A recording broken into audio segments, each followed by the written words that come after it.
Ooh, what a scene! Is it going to end in single strike?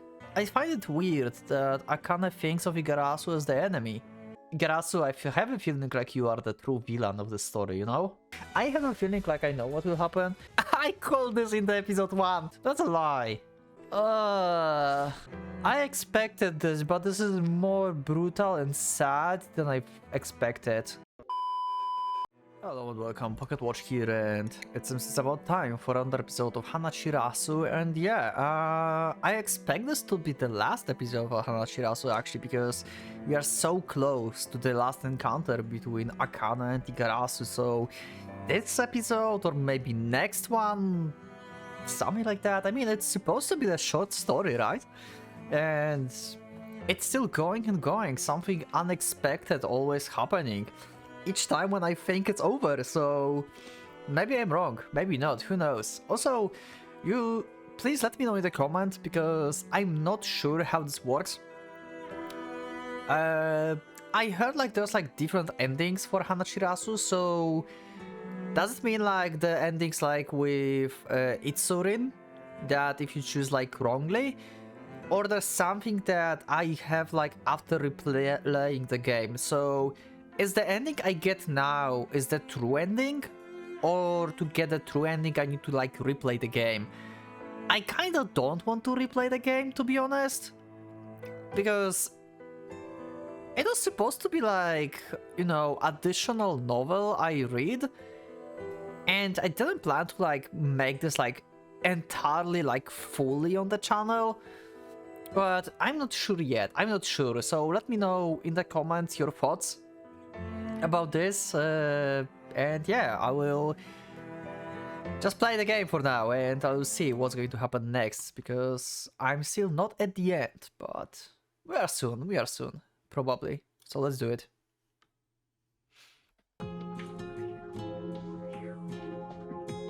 Igarasu is here, waiting for him at the top of this tower. He's been walking this path for 4 years. No, from the moment he and Igarasu first met, and now at last he has reached the end of the line. Slowly but steadily he climbs the tower, the stairs creaking with each step. It is ironic that the damage to the tower is what has allowed the staircase to retain its functionality.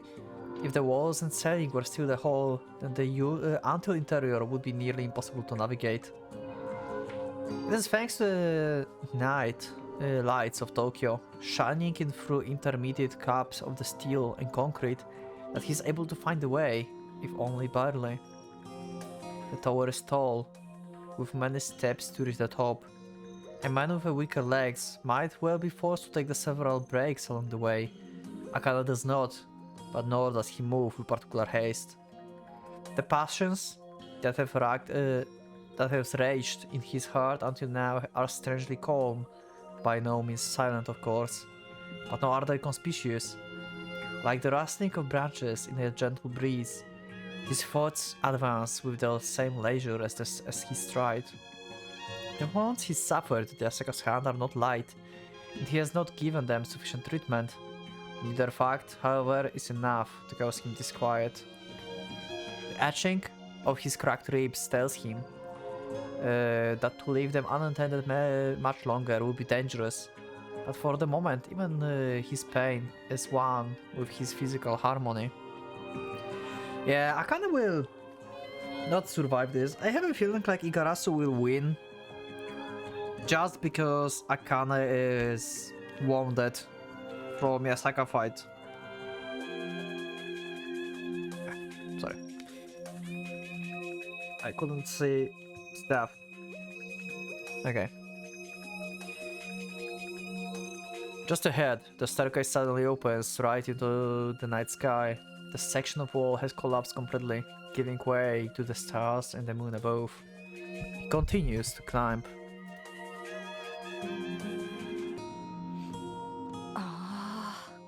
That's a nice sight. That's pretty nice.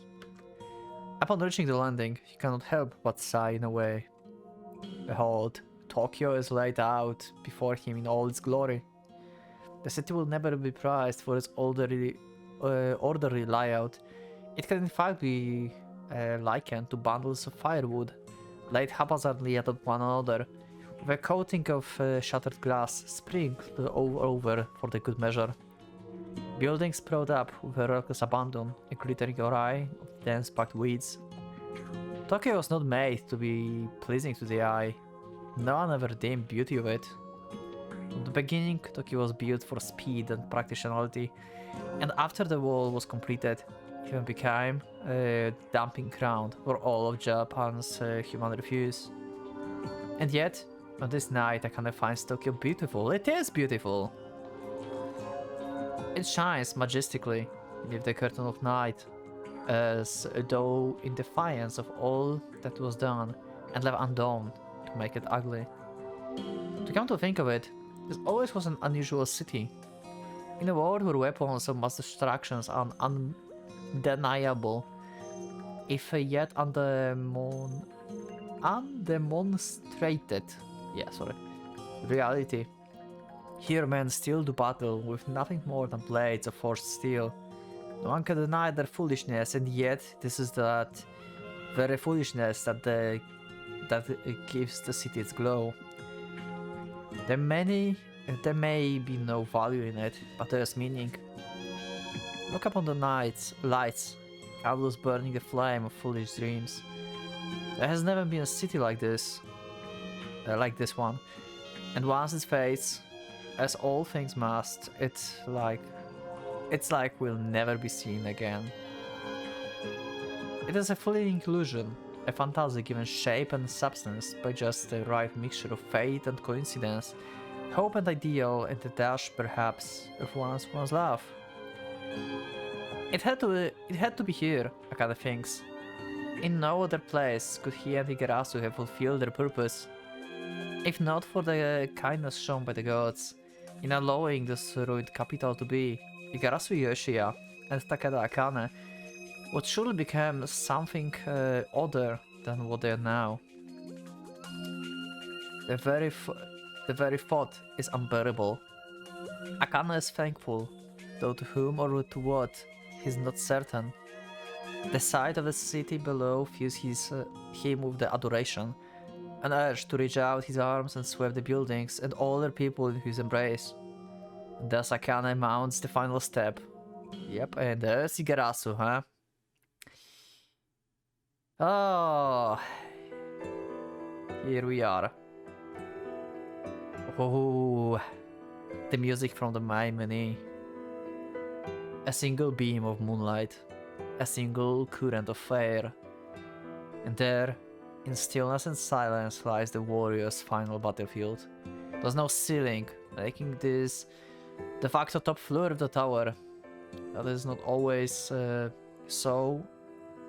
That it was not always so is evidenced by the thick pillar rising from the center of the floor, and here and there Akane can see charged protrusions jutting from the pillar surface, the remains of what were once stairs. Shortened pillars dot the floor, and collapses walls are everywhere. Taken as a whole, however, the space is quite empty, with little to restrict their movements. The ruin has long been stripped of anything of value, and nothing remains to suggest what purpose this area served. If it had a purpose at all, in all likelihood, it was just another of the tower's endless floors, with no Buddha statues or sutra scrolls to lend the hint of solemnity. Akane feels no disappointment at this, but only a quiet satisfaction. This is how it should be. This empty, desolate tower, forgotten by all the world, is the perfect place to settle the score. Three have gathered at the end, amid the cold and dark. Akane, his crimson kimono swaying in the breeze. The man in dark blue clothing, standing at the far end of the room, and the woman in white, bound to the pillar beside him. Ooh, what a scene! Wow, okay. Wow. What a scene. Look at Akane. Wow, look at his face. He's smiling. Oh my god.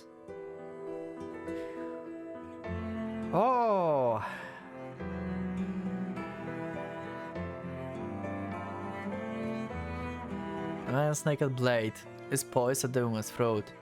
She appears to be unconscious.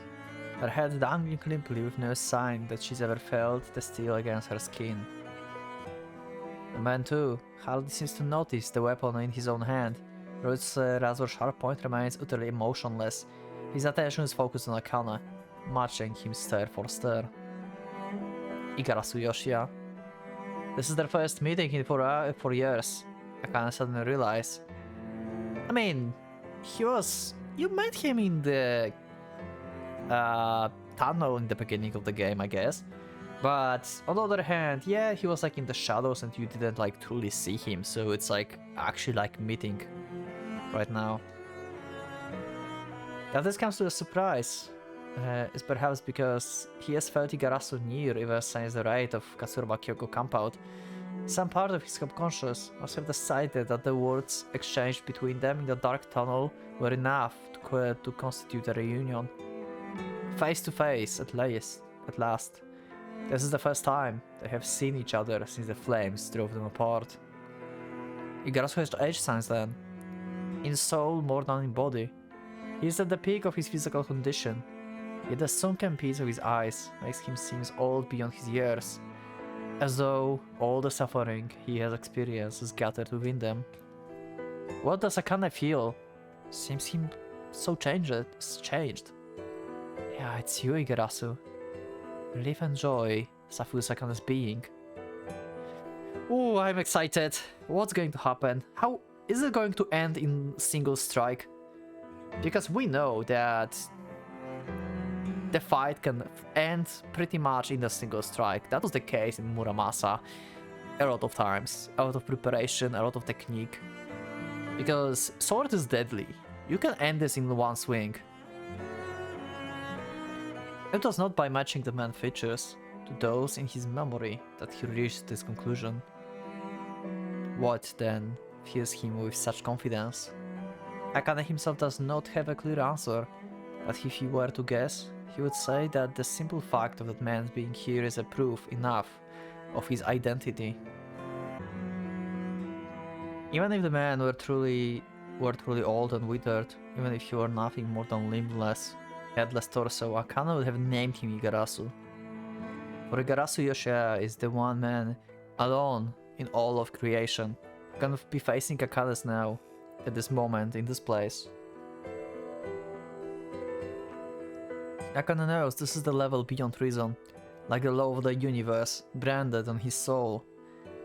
Such is the source of his relief and joy. Igarasu is here, an enemy all his own. It is he whom Akane must fight to death, though whenever his or Igarasu's matters title. Yeah, also, I find it very interesting that he, because Akane's in this state because of the betrayal during their first fight. It was all fault of the girl, of Misuzu, I believe, that because she gave Akane the broken sword.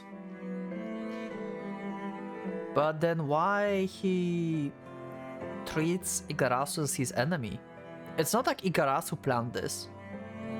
So I find it weird that Akane thinks of Igarasu as the enemy. Like, Igarasu did nothing to deserve being called enemy for Akane. Maybe I'm missing something. I don't know. Maybe you have idea why Akane thinks of him as the enemy. So I'm looking forward to this. Let me know in the comments what you think about this, actually. Because it's kind of not working for me. I don't know why.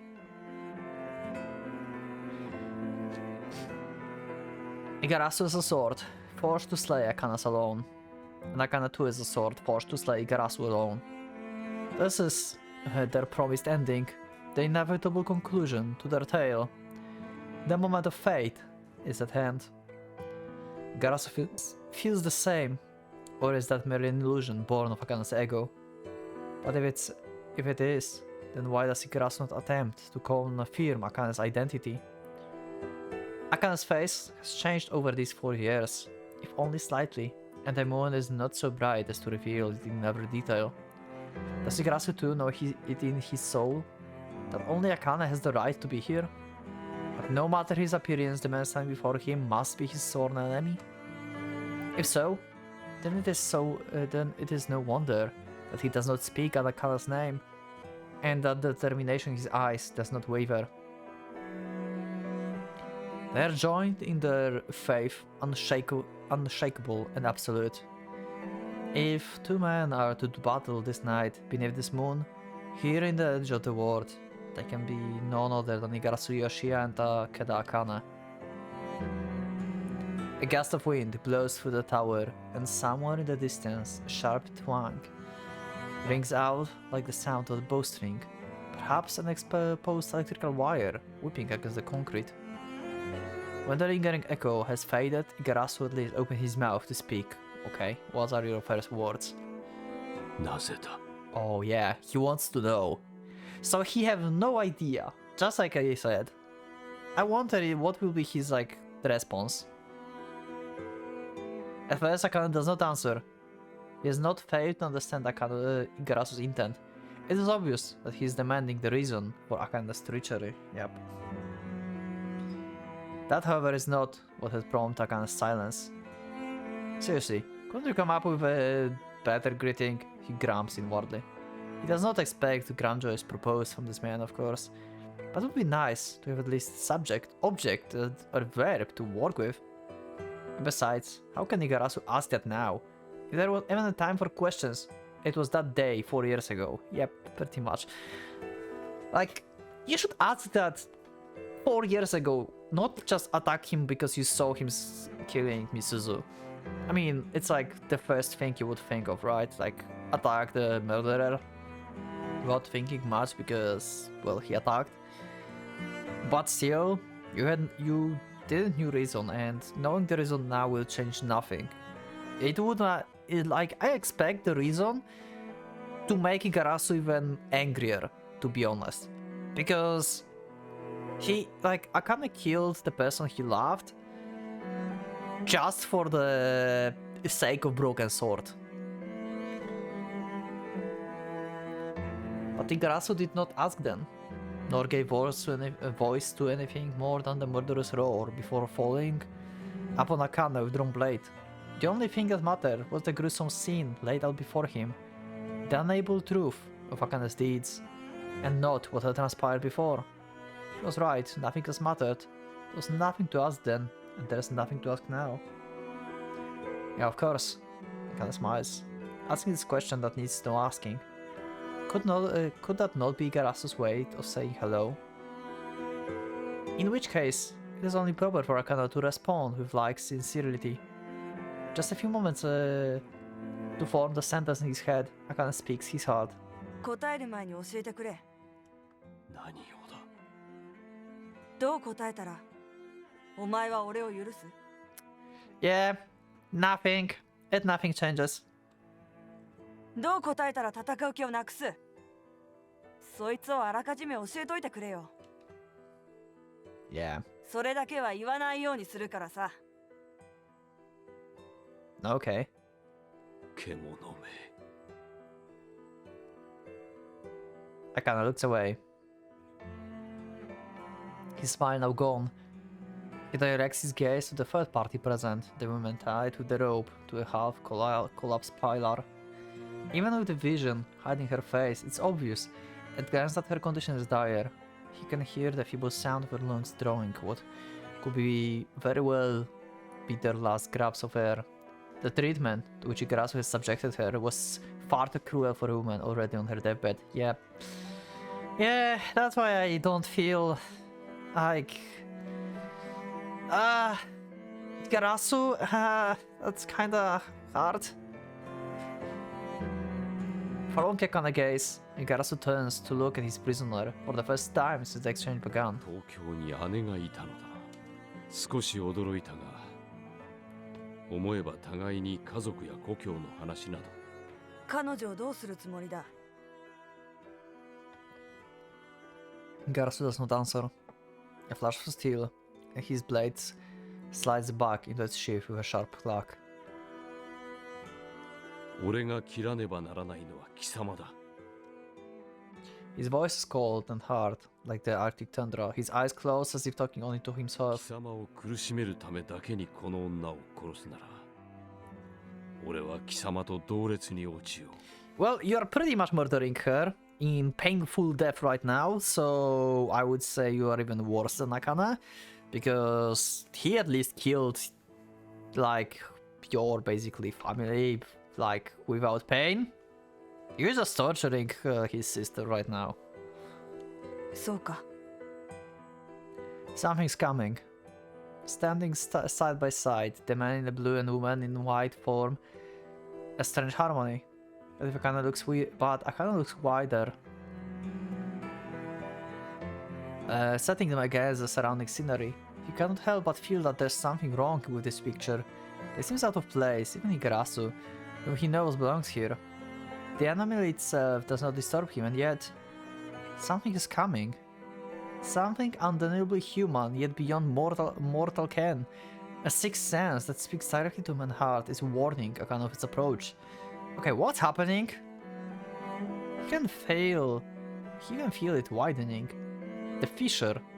That smoking fissure. だがな、茜。 His right hand has not left the hilt of his sword since sheathing it. 俺は The ground splits and crumbles, falling into grasping chasm beneath, and form the bowels of the earth. Burst molten lava. Okay, so it's like he just feels the pressure from Igarasu's eye. 俺が失ったものをお前は失わずに済む。それこそが決して耐え難いのだ。Igarasu rolls, the dormant volcano erupting in the golden fire, smoke and ash. There is no violent battle cry or shout of raging indignation, but the death knell of Igarasu's soul. 心弱き俺を呪え。茜の Oh shit! She's. Oh my god, he's actually murdering her. Are you fucking serious? His blade rings out clear and pure. With a single stroke, Igarasu beheads the woman in white.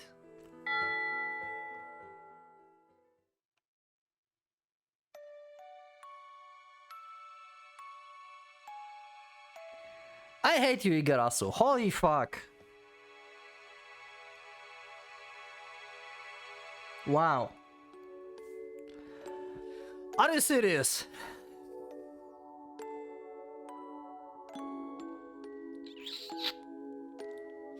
Crimson petal bloom and scatter, dancing like cherry blossom in the silver moonlight. どうだ。 Igarasu guy, yeah. Igarasu, I have a feeling like you are the true villain of the story, you know? Like, you are the... Like, you might be a victim, but you are also a villain. Like, both of you are... Like, oh my god, you are both, like, terrible. What the fuck? Ah! Worth each other. どうだ、茜。 For a moment, Akane doesn't recognize the man. His face is wrapped and twisted, ruled by the black loose. He is like Akane has never seen before. 怒りがあるか、憎しみがあるか。貴様にその味を知らしめることが俺の欲望だった。ずっと迷っていた。だが決めた。貴様と同じものに出そうとも。俺は復讐を貫くと。The demon hole smiles upon Akane's ears. And yet... さあ、憎め、剣を抜け。貴様は4年前の試合に納得しなかったのだろう。決着をつけたいのだろう。俺と貴様はもう同等だ。何の差異もありはしない。それでも俺は貴様を殺して復讐を遂げ尽くす。 And yet... As he watches the blood spread across the concrete floor, and witness Igarasu's final transformation into being a pure malice, Akane feels neither rage nor hate. Ah, he whispers in the silence of his heart. So you killed her, Igarasu. You really killed her. But I'm sorry, my friend. Rage? Hate? I have no more use for these things. I feel only joy. I'm blessed, truly blessed. For now, at last, I have my revenge. From the moment I saw her, I knew that this was the end I desired. What the hell? It was to die by your blade on this night that I kept her alive all this time. What the fuck? I don't know what to think anymore about them. I don't know. This is how it always meant to be. You have your revenge. I have my revenge. And she has her salvation. Oh! Okay, that actually is strong. Oh! Wow! Wow, that... Okay, that might sound crazy, but this is actually happy ending. What the fuck? Ah! I'm conflicted! Ah! She was always yours. Her life was never mine to take. I kept my promise. She has her meaning and her reward. For a while at my hand, her death would have been but retribution. At yours, it surely is an act of mercy. And so, from the bottom of my heart, let me say, congratulations. Hanachirasu. This is the last time I will think of you. You whom I name anew when you lost your memories 4 years ago. Oh sh... At this moment, however, you have my thanks. Wait! Is she not your sister then? She lost memories. I mean, we know that she was losing memories. But you say that she lost her memories entirely? And you named her Hanachirasu? Who is she then? When all is said and done, it was you who brought us together. Hanachirasu Yoshia. Okay, is she your sister or not? What is this? I'm confused. At least we are indeed equal in every way. What I lost 4 years ago. Now so too have you.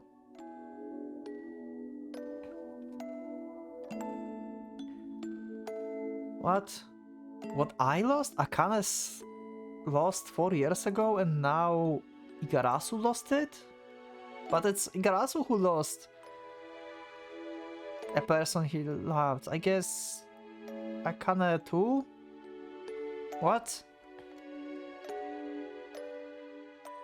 I'm confused. What happened? Hanachirasu flicks the bloom from his katana and resheaths it.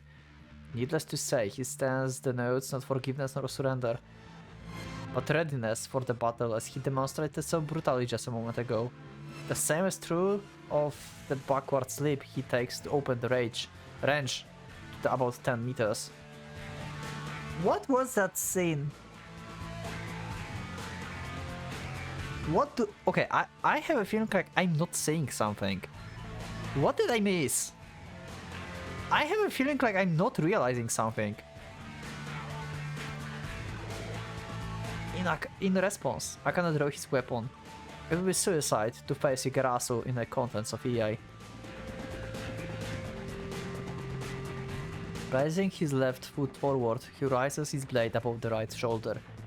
This is the stance Akane has chosen, his final answer to Hanachirasu genius.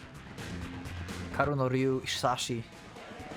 Now from this stance, Akane will bring all of his strength and skill to bear against Hanachirasu. Win or lose, their battle will at least be decided. Last. To find that answer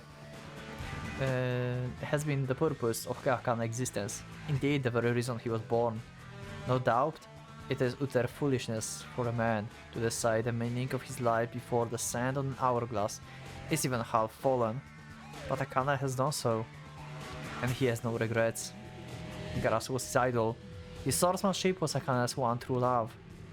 When they first met in the practice hall of the Kano Dojo, Hanachirasu was but one of the countless other low-ranking students with a heaven-granted talent that would lead him to the greatest skill undiscovered, like a bud that has yet to blossom. Even the instructors, they failed to see his potential, but Akane was different. He saw in his elder disciple the beauty of the butterfly just emerged from the chrysalis, a vision of glory to come that seized his heart and never let go.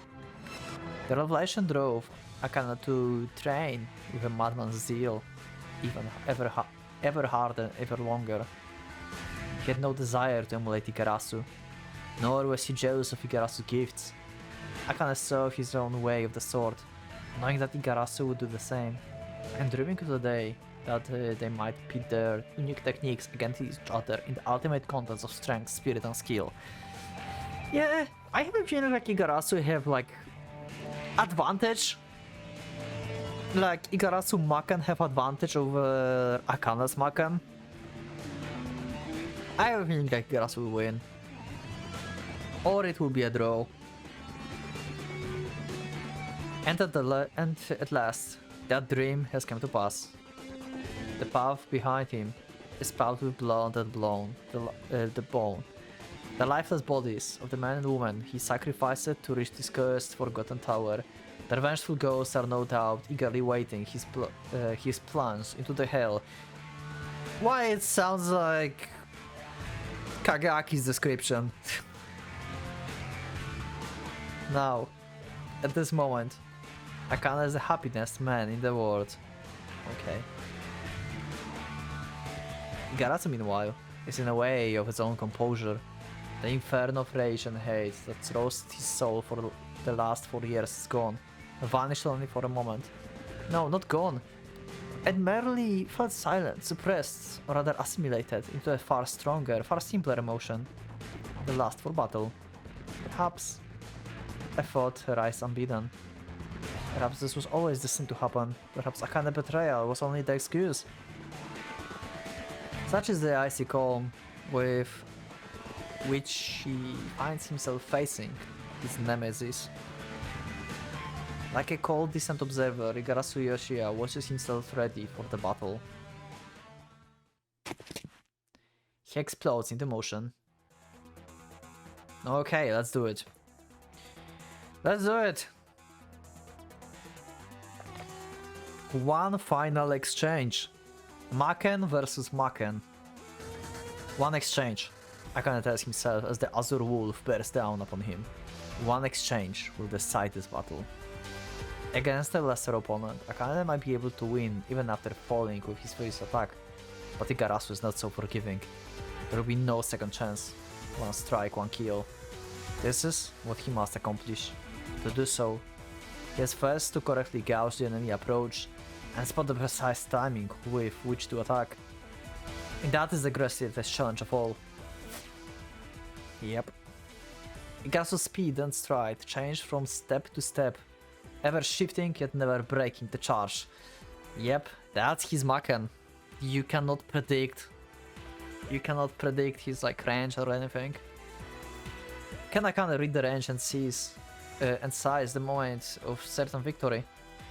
Can he succeed where all others have failed? Is this like the... Is this the Blade Art soundtrack? That everyone voted as the best one? Out of like Hanachirasu and Muramasa? Or is this not yet... Or it's not yet that? I don't think I heard this before, so maybe it is? This is the true terrifying power of Igarasu's Maken. Most who witnessed it firsthand believe, as that narrow-eyed fool did, that the unpredictable flying Iya is the key to the technique. They are wrong. The Maken has already begun. From the moment Igarasu took his first step, this is the Hironotsuki. Yo, we have like actually drawings of... What? Consider the Jigenryu. There are many schools that bears the name. From the official Jigenryu of the Satsuma clan to the original Tenshinshoro Jigenryu, but it is the Nodachi or Yakumaru Jigenryu that's the most relevant here. There's too many Ryus, too many dragons. In the Nodachi Jigenryu, there's a technique called Karuchi Uchi. This technique, where a swordsman in the tombo position, sword hair vertically high above the right shoulder, left leg placed far ahead in the right, suddenly rushes the enemy and cuts him, down with a single stroke, shook Bamatsuma-era warrior society to its foundations.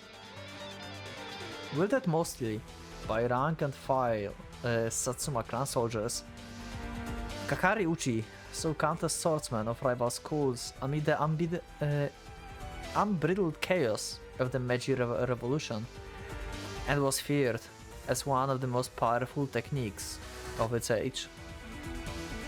So what was it that was allowed such a seemingly simplistic technique to achieve such fame? Many scholars will answer that the raw power of the strike was so great as to render any attempt at defense meaningless. They are not mistaken. But if that were all there was to the Kakari Uchi, then one need only dodge rather than block the attack. Yeah, true. Dodging is always better. In most cases. The feat, however, was easier said than done. One theory states that the true power of Kakuri Uchi lies in its ability to distort the opponent's sense of range. When faced with the howling Satsuma warrior charging like an enraged boar, many men lost the nerve and struck far too early. With any hope of making contact, the swords got nothing but air, while the enemy blade was free to cleave them in two. Others were utterly paralyzed by fear, unable to do anything but stand dumbstruck as the death claimed them. In this rare instance, an opponent was able to accurately measure the timing and hold his hand until the correct moment. The Jigen-Ryu swordsman would steal the range with his own 2 feet, finishing his charge with a mighty lunge, like that of the Reneverus leopard. An enemy, used to the running speed, would find his target suddenly at point-blank range, his own sword hanging useless in midair as the Satsuma warrior blade came crashing down upon him. That said, there were cases where both combatants ended up dead. Well, and that's what will happen here probably. In particular, this tended to happen whenever the enemy met the Kakari Uchi with a trust. Nevertheless, the hardy men of Satsuma knew no fear. Our lives belonged to the clan. They were known to boast, each worth no more than a sheet of paper on its own. Slaying the enemy was all that matters to them. And so they continued to wield their unbeatable technique without the slightest hesitation. Thus they were numbered among the greatest swordsmen of their age. The Karu Ryu Honoba operates on a similar principle, first advancing rapidly to invade enemy attack, then countering it. Unlike Kakaruchi Uchi, it does not rely on disturbing the opponent's timing, choosing instead to evade with the backstep. In this, it is superior. It falls short, however, in that the other movements slows the counterattack, and in that the slower advance needs to compensate for the shift in direction lacks the range confusing effect of the Kakarushi Uchi charge. Though his own indignity, Igarasu has found a way to perfect his technique. This is a fight with the Yasaka. As with the Kakari Uchi, he begins from the flat-out charge. If the enemy misjudges the range and strikes too early or waits too long, Igarasu simply cuts down in passing with his EI. Sometimes, however, the opponent is able to accurately read movement and strike at killing range. In such cases, Igarasu bends the future to his will. The enemy attack is predicted on Igarasu continuing his charge. Honba counters this by first escaping to the rear, then immediately rebounding for the finishing blow. But those two consecutive shifts in direction demands a painful sacrifice of speed. Yeah, so he just like jump and draw in the middle. Igarasu flies by springing to the air directly from the dash. He's able to transform all of his momentum into a mighty leap that takes him over the enemy blade. At the same time, he spins his body forwards, then attacks at the apex with his drone and slash.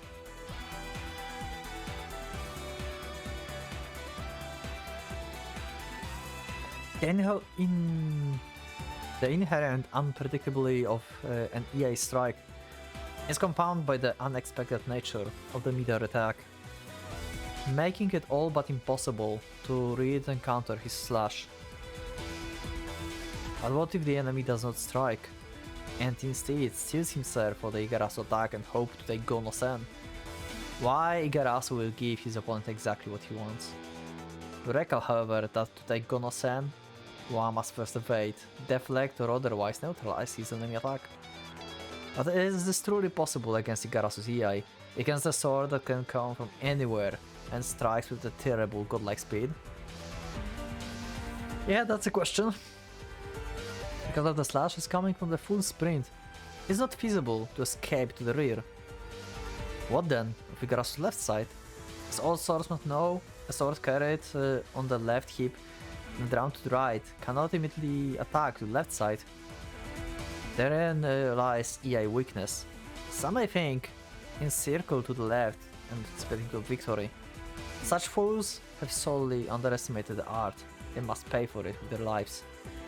For they will soon discover that there exists technique whereby a sword carried on the left hip is drawn with the left hand and strike to the left side in a single motion. No matter what, don't let Igarasu draw. Yeah, but how will you do it then? That was the rule of the Kano Dojo. Okay. So basically, Akane needs to strike first, or he will lose. There's like no chance for him to win if he not attacking first. The only way to win is to preempt Igarasu's EI, but then there's flying clip to contend with. How about avoid having your attack evaded? Should you feign to provoke his jump, then cut him down when he does? Slash upwards from a low hold maybe, hoping to take him in the middle. How about answering with a jump on your own? All sound ideas, and all depend on the same damning assumption, that Igarasu will not read your intent. An exposed plan is a suicidal plan. However, many warriors may have attempted such counters in the past. Igarasu continued existence is undeniable proof that all of them failed. Even Akane does not believe that he can fool his enemy's eye. If the opponent strikes first, slay him from the air. He aims for the counter, cut him down without breaking the stride. I have a feeling like I know what will happen, because Maken of Akane is basically double slash, right? Like down slash and then upper slash.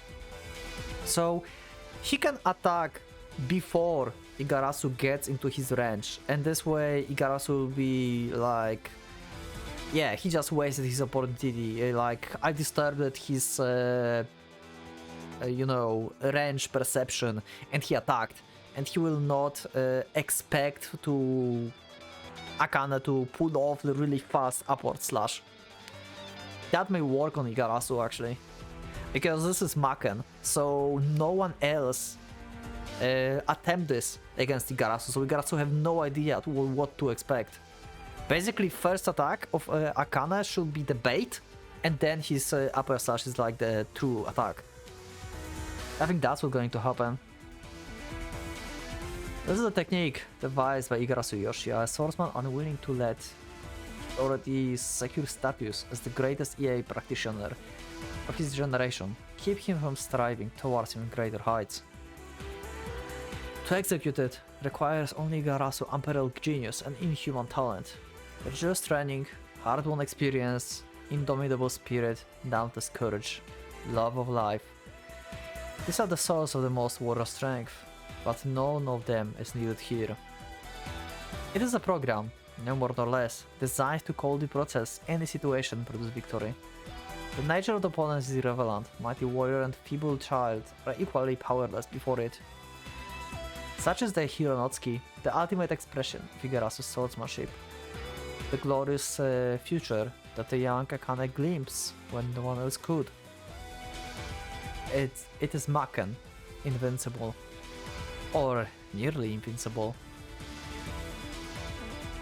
If there is any chance of victory, it will become in a fraction of a second, so minute as to be nearly non-existent. If Akane continues to hold his hand, Igarasu will at some point make the conclusion decision to shift his aim from the flying leap to the running Iai. That will be Akane's window. Sen.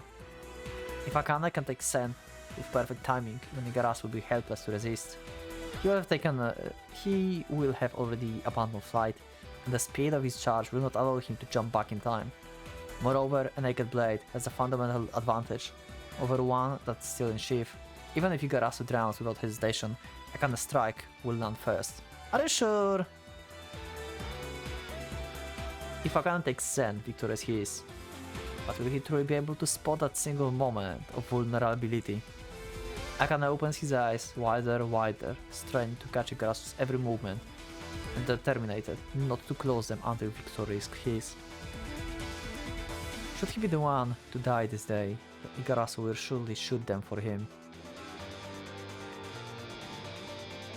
Igarasu too is focused body and soul upon his opponent. With each step he remembers the wide-eyed child gazing at him in the first meeting. With each step he remembers the slight boy swinging his wooden sword with all the strength he could muster. With each step he remembers the young man grinning proudly when granted permission to carry live blade. With each step he remembers the fierce warrior, bruised and bloody after defeating his first challenger from the rival school. With each step he remembers the true friend he faced in what was the best, their first and final duel. What was to be. With each step he remembers the hated demon he slew, his bride-to-be. With each step he remembers the vanishing figure against whom he swore vengeance through the smoke and the flames. Igarasu charges on, grinding the memories of Akane beneath his feet. What? This is so epic! Akane waits. I'm waiting as well. Igarasu comes. So it has been these past 4 years, and so it is at the end. The distance between them collapses like the imploding star, from 10 meters to 2 in the blink of an eye. Okay. And there, at the point of no return, each glimpses his reflection in the other eyes. Ooh! That's a nice shot. Oh, there it is! Breath surges from Akane's lungs. Okay, so, see? This is the early attack. He's going to use his Maken. His right foot kicks off tremendous force, launching his body towards like an arrow from the mighty bow. His sword is a bolt of silver lightning. His timing and execution flawless. Igarasu's weapon is still in its sheath, though he's already close enough for Akane to feel his breath upon his face. For him to escape now would be nothing less than an act of the divine intervention. Every cell in Akane's body cries out one voice of victory. And yet, why? Why does Akane blade still shine so beautifully? Its silver skin unstained with the blood of his foe. Yo. The answer is clear as day, yet utterly defies belief. But against all odds, and against all reasons Igarasu was flying. Okay, he actually jumped, holy shit.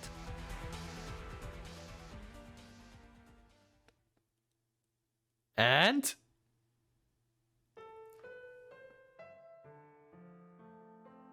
Huh? Akane actually lost? He didn't even use his Maken. Victory. Vengeance is his. What? Just like that? Igarasu Yoshi, I can already see the inevitable conclusion. Oh, it's still not over. Okay. It's like split second. Can already imagine the so-to-come sensation of his sword claving flesh. He has abandoned his humanity and given himself wholly to hate. And now the icy arrow of retribution will finally pierce his enemy heart. This is so good. Such a good soundtrack. All that remains is for his blade to reach Akane's soft, defenseless neck. Akane's sword cannot protect him now. However fast it races back from the fatal trip through empty air, Igarasu's blade will land fast and fulfill its purpose. It ends tonight. Okay, so maybe he will still do the Maken, because it was just only first slash. After 4 long years, it ends here. Tonight. His nemesis is dead, his quest complete, the score will at least be settled. Igarasu will at least have satisfaction. At last. Even if no good comes of it. Igarasu looks down from his vantage point in the sky, accepting to see Akane's sword far, far below, still trapped in its extraordinary journey towards oblivion and Io, and behold, Akane's sword is going up, eh? His sword is... His sword... Where is it? Yep. A wind is blowing. Ooh, this is good analogy. Because his sword is called wind. Igarasu cannot see. He cannot see the impossible wind striking towards him even now. Poised to snuff out his life as the storm leaves crimson flowers scattering in the wake. Yep! Where dwelleth the wind that scatters the flowers? Oh, where's his sword? Tell me that I may go and revile him. Such is Akane's Maken. Hell yeah! The fundamental form of this technique was taken from the Karuno Ryu Sazanami. Yep, that's that. Recall that Sazanami has 2 fatal flows, the second step, which makes swift execution difficult, and the twisting of the arms of the upward strike, which disturbs balance and sacrifices even more speed.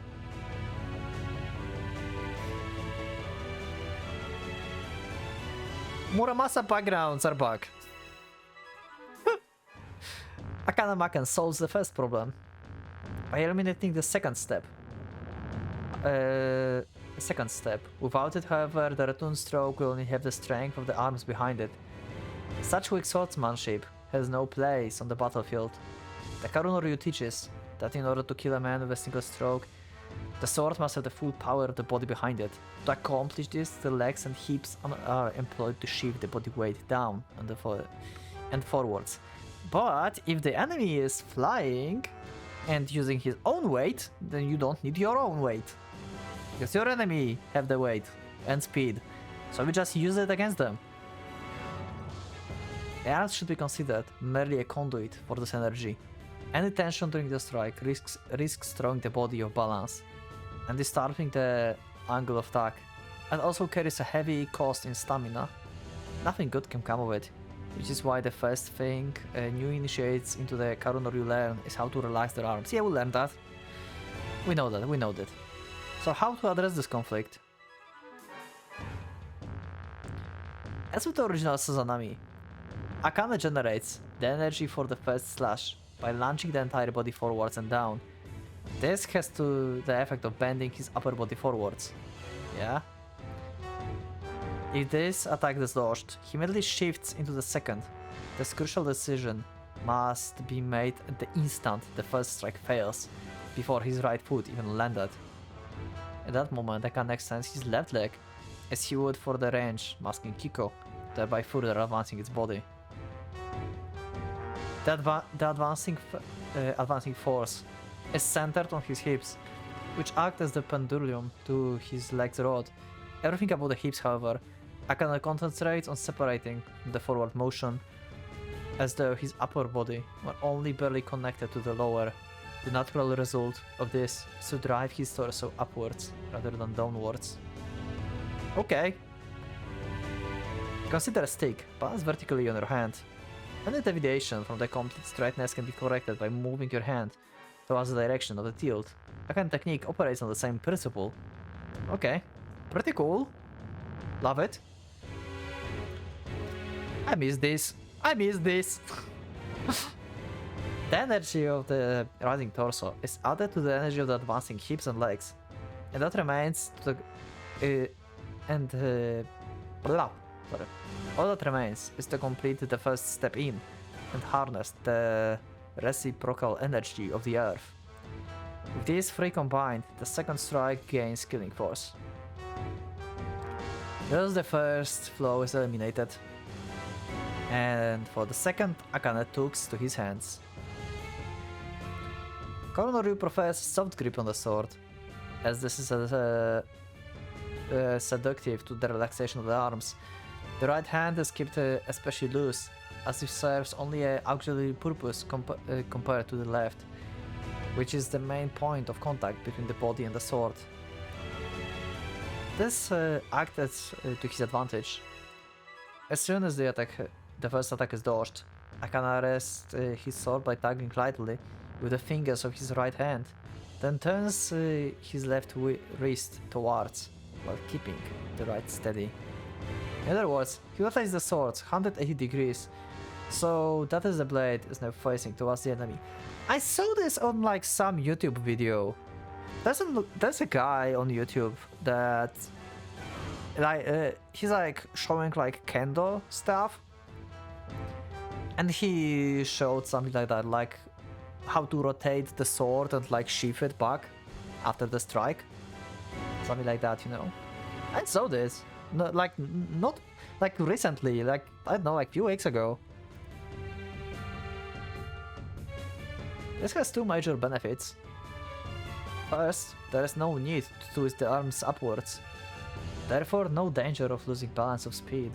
Second, it solves the problem of having the right elbow fully extended during the second slash, where Sasami is executed with only the right shoulder as its point of articulation. This technique is performed by flexing the extended elbow. The single hand reverse grip divides far from the norm. It does not enhance one's range, and its fact limits the possible angles of attack. Lacking versatility, it can hardly be considered practical for general use.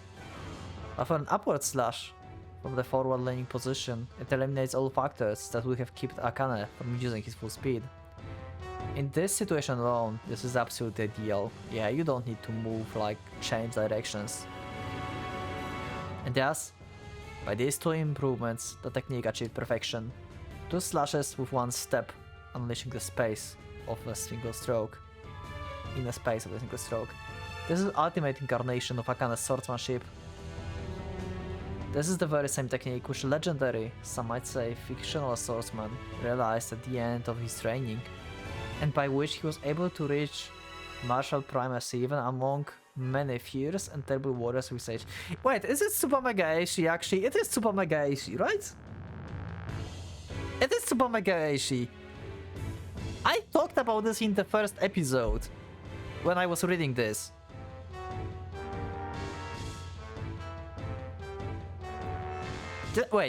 Did I guess correctly, like, how this story will end? Wait, what? As a Maken, it's wholly unlike Igarasu. It does not require tremendous ingenuity, nor is product of the genius talent, because it is Super Mega Eishi. That's how it looks. But we never had the name of it yet. Set in the game. Once learned, the motions are relatively simple to perform, anyone can mimic them. But to wield the technique effectively, one must react at the very instant that the first strike is neutralized, assessing the situation, executing the counter without wasting a single breath. Few indeed have been the warriors capable of accomplishing such a feat in the heat of the battle. It is the union of maximum efficiency with lightning fast reaction time that gives this technique the power, a unison, made possible by Akane's ability to instantaneous reaction, similar to yet fundamentally different from the fabled state known as Muso. Ah, good stuff, good stuff. This inhuman technique is the final fruit of Akane's obsession, of his desire, which some might call love, to match his one true rival in the only contest that ever mattered, to answer Igarasu Yoshiya, way of the sword with his own.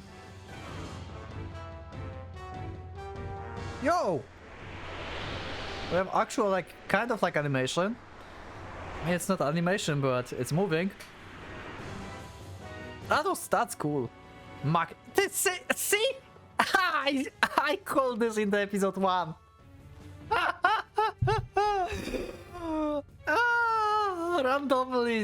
Randomly called Tsubamega Eishi.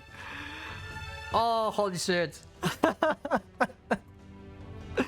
Okay.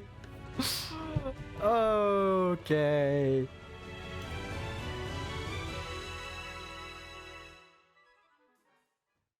There's no way someone who wields Tsubamega Eishi can lose.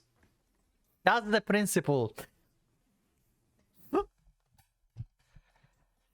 What was it that decides their battle? Most likely, it was not the strength of their techniques, nor was it the hand of the fate. Perhaps, that's what was the difference between the man who wielded the sword for vengeance, desperate to win no matter the cost, and the man who wielded the sword for love of the sword, believing victory or defeat merely incriminational, the trivial result of the battle for its own sake. Yeah. See, like I said, like, Hanachirasu is only about revenge and stuff. Like, both of them are worth each other, but Akane is like...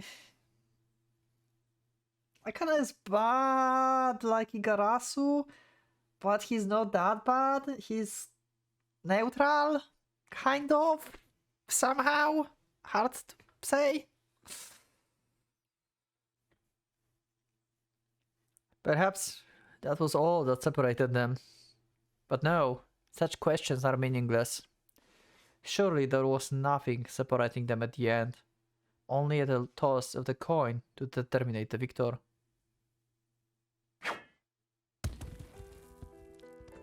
Okay. Akane has something cold and sharp against the nape of his neck. Okay, he's still alive? Then here's a wet tad on his back. The sound, perhaps, of a mighty bird clashing on the air for the last time. The sound is mournful, calling to mind the image of the cherry blossom scattering at the spring end. Akane breathes deep, once, twice, first, then lowers his blood-stained sword. The blade is strangely heavy. It dangles limply from his hand. It tips, even touching the concrete floor. Was there really a time when he wielded this weapon, like the extension of his own body? And it seems distant now, a mirage on the horizon, though he did so only moments ago. Yeah, like the moment the duel is finalized, Akane have no more reason to fight. I have a feeling like he will like either like maybe commit seppuku, who knows, maybe, but maybe he will just like go away, try to go away. I mean, he will be hunted by Hokuto no Kai and stuff, but maybe he can escape. I don't know what's going to be at the end. Hard to tell. Akane's sword glitters no more. It has grown dull and dark, as though to say that its time has ended. Slowly Akane turns. Behind him is a black shape lying in a pool of crimson. Oh, Hanachirasu is still alive. Okay.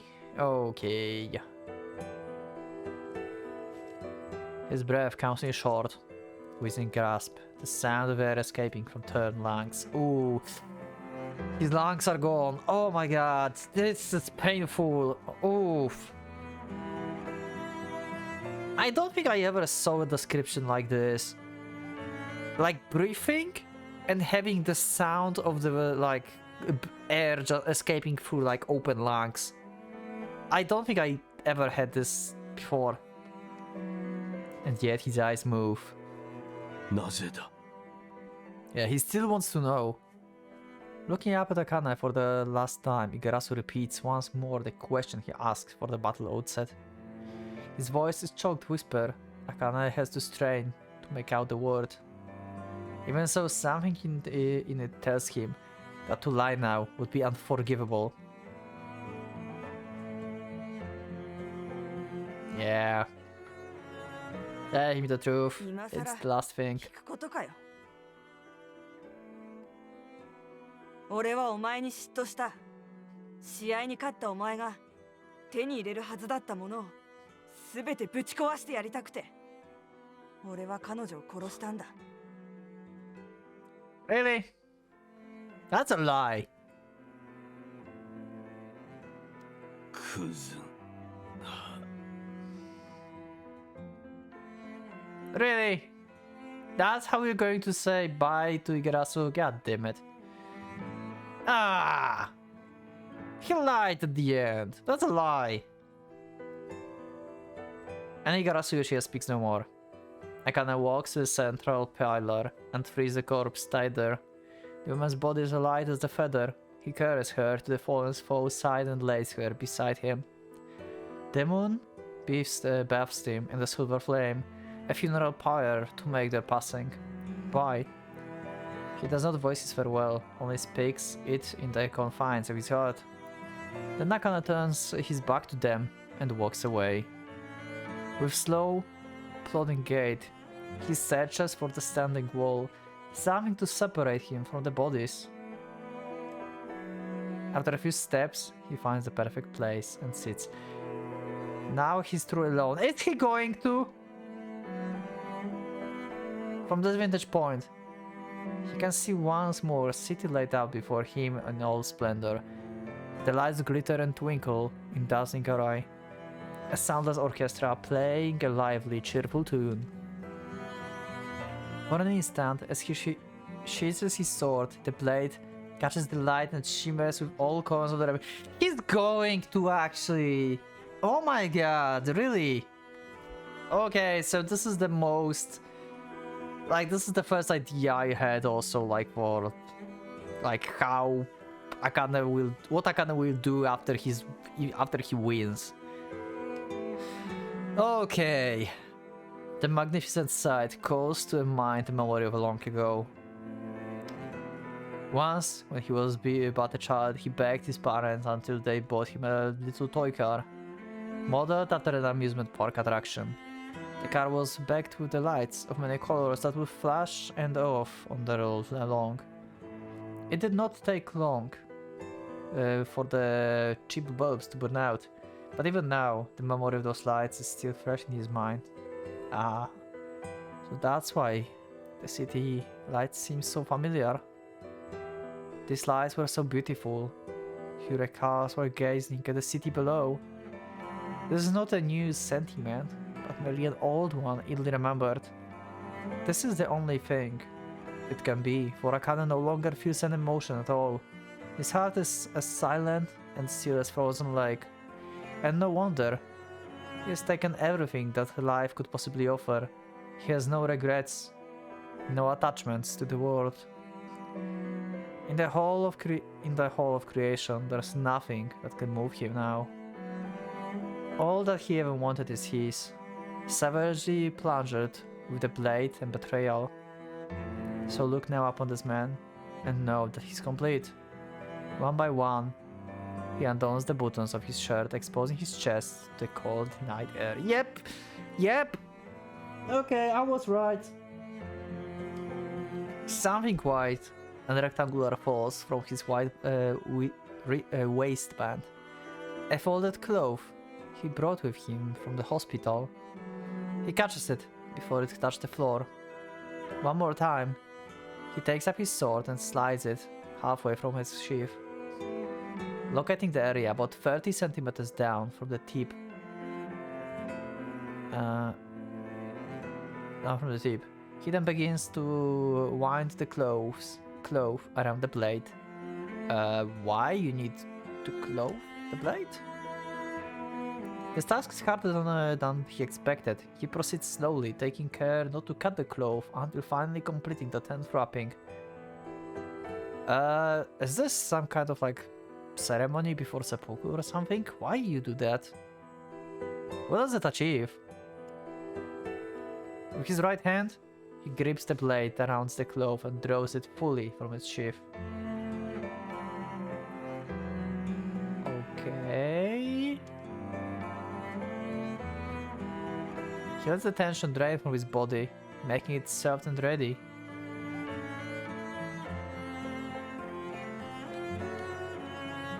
This, in contrast, requires no special effort. Even if Akane wanted to tense his muscles, he no longer has the strength to do so. Everything he had, every ounce of energy, from every cell in his body was expended, that he might watch his rival terrible might for one brief instant. Right hand tied around the cloth, his left hand takes the hilt in the reverse grip.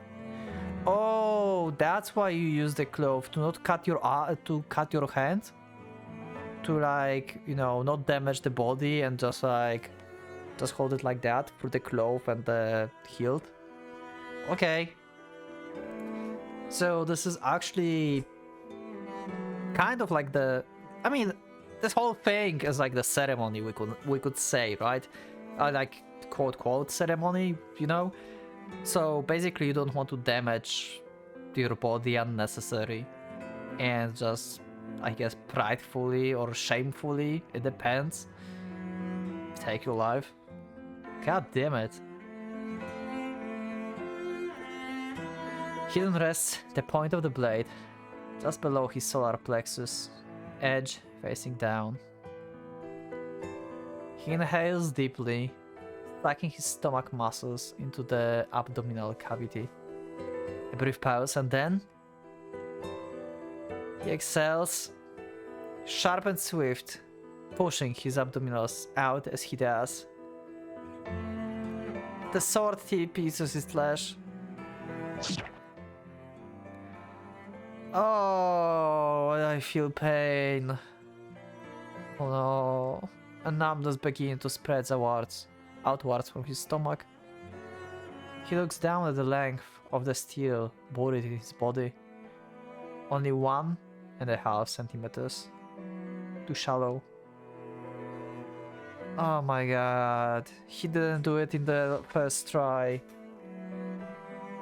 Oh my god. This is terrible.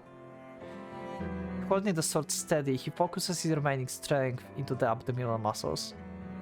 The blade sinks deeper, 2 centimeters, and then 2.5, here, in a single motion. Akane slits his belly open, from sternum to navel.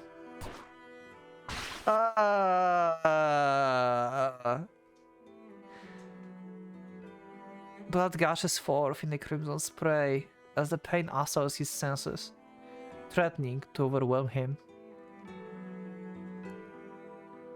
Not yet. Can't stop here. Oh my god, fighting against the encroaching blackness. Akane puts his sword free, bringing another gush of blood with it. With rapidly dimming sight and failing limbs, he struggles to press the point of the blade into his left side. There's no time for deep, measured breaths. Forcing aside the instinct to stop, Akane drives the blade into his flesh and pulls it across the entire width of his belly. Oh my god.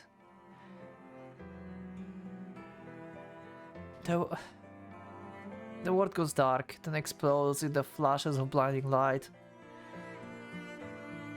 First white, then red, blue and purple. After what seems an eternity of violently shifting color, the world reassets itself in misty detail. You would think that if you read Muramasa, you would be used to like brutal stuff and things and like scenes like this. But god damn it, this is just, oh my god. Though the grey haze slowly stealing over him, Akane looks down to see the gruesome cross. Black bordered in red, carved into his stomach. His intestines are still lurking in the darkness of the abdominal cavity, poisoning him for their foulness. Satisfied with his handiwork, Akane pulls his sword free once more. Slowly, slowly, as though lifting a boulder, he rises the weapon to his neck. He can no longer feel his own arms. There's no way of knowing whenever they're moving as he wields them. Even so, he trusts his sword. His stalwart partner with whom he chased perfection will not fail him now. At last he feels the steel, strangely warm against his throat. He pulls down. Oh my god.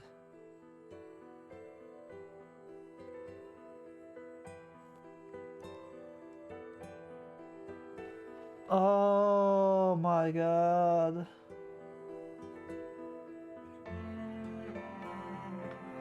I expected this, but this is more brutal and sad than I expected. Yo. All flows grind to a halt. All shapes crumble and turn to dust. Everything that defined him is fading away.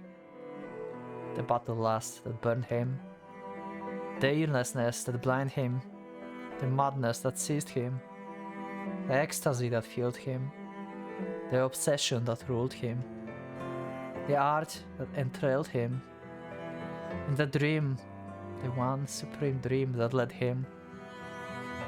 All that he is, all that he was, all that he might have been is vanishing, melting into the void. There's no meaning, no future, only oblivion. It will be there as if he never existed, just as it should be. And so, amid the deep satisfaction and boundless peace, ends the life of Takeda Akane.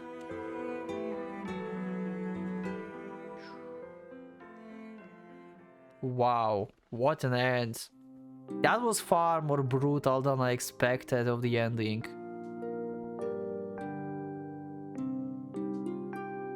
The ending song. Wow. Okay, so that was Hanachirasu, the predecessor of Muramasa.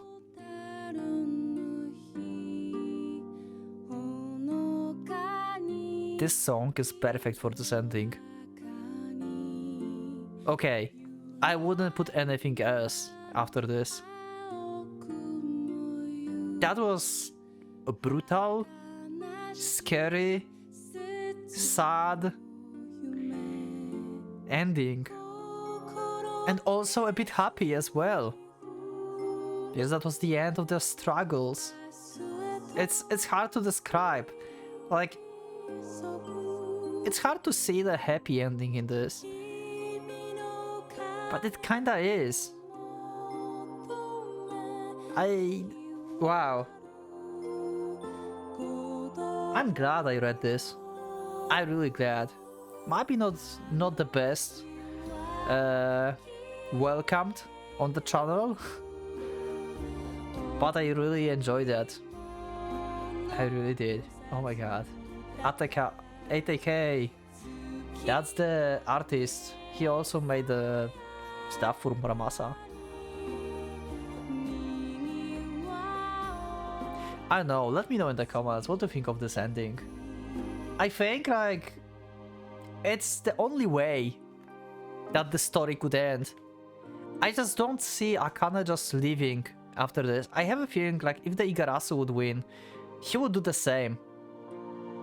I have a feeling like after he kills Akane, he would be like, I have nothing else. You know? Revenge is done. Misuzo is gone. I have nothing else. And it's kinda similar to Akane. He perfected his techniques. He won his duel. He achieved his dreams. And fulfilled his purpose in life, I guess. Wow. I would just stay silent probably and just like listen to this. It's a very slow ending, but wow, this is a beautiful song. So, what I think about Hanachirasu? I don't think it's amazing. I think it's a good novel, good short novel. As the predecessor for Muramasa, it's a very good short novel. I think it's closing the story pretty well. It's not it's still like leaves some stuff behind that I missed maybe. Like Takeda Sho, apparently that's not her name. It's made up name after she lost memory, so is she actually his sister or maybe it's someone else? I don't know. I'm sad that Igarasu never learned the truth, even in his death. I kinda just actually, you know what? Actually, it's happy. Actually, it's good that he don't know. Because of what Akane said to him at the end before he died, probably gave him like a peace, if you think about this. Because his whole life he thought about something what Akane just said to him, like it's because I was jealous, something like that. He needed a fuel for his rage, for his vengeance. If Akane would say to him that it was not because of like jealousy or something, it was just because I wanted to duel with you, I have a feeling like Igarasu would just have a feeling that my whole rage was like unnecessary. I mean, not unnecessary, it's wrong choice of words, but it would be like less impactful than fully like hating Akane because of his like jealousy and openly being evil. Because if you think about this, Akane was not really evil in the story. He was evil, don't get me wrong, he's a bad guy. Both of them are bad guys. But Igarasu is the one that's driven by the rage and hate. And Akane is just a target. And it's also a victim. It's hard to say. Oh my god. That's so complicated. I wonder what's your ideas about like Igarasu and Akane. What would happen if Igarasu would win? Let me know in the comments what you think. Wow. What's your interpretations of these? Narahara Itetsu, nice. Oh. Okay, I will just... Director, okay. Just USA, okay. And there we have it. The end of Hanachirasu. I'm not going to check extra right now. Maybe I will do extra episode when I check the extra. I have a feeling like if I click here, I will have to like put some censorship on the episode and stuff, so I don't want to risk that for now. So yeah, that's it. That's the end of Hanachirasu. I don't know if I will replay this or not. Probably not. Because it's a very satisfactory ending. I don't think we can have more satisfactory ending, and from what I heard, the other endings, like, I don't know if the other endings mean like wrong choices or like something that you get after the replaying. I don't know. I need you to let me know actually about this, if there is something if I replay or not. Are not that good.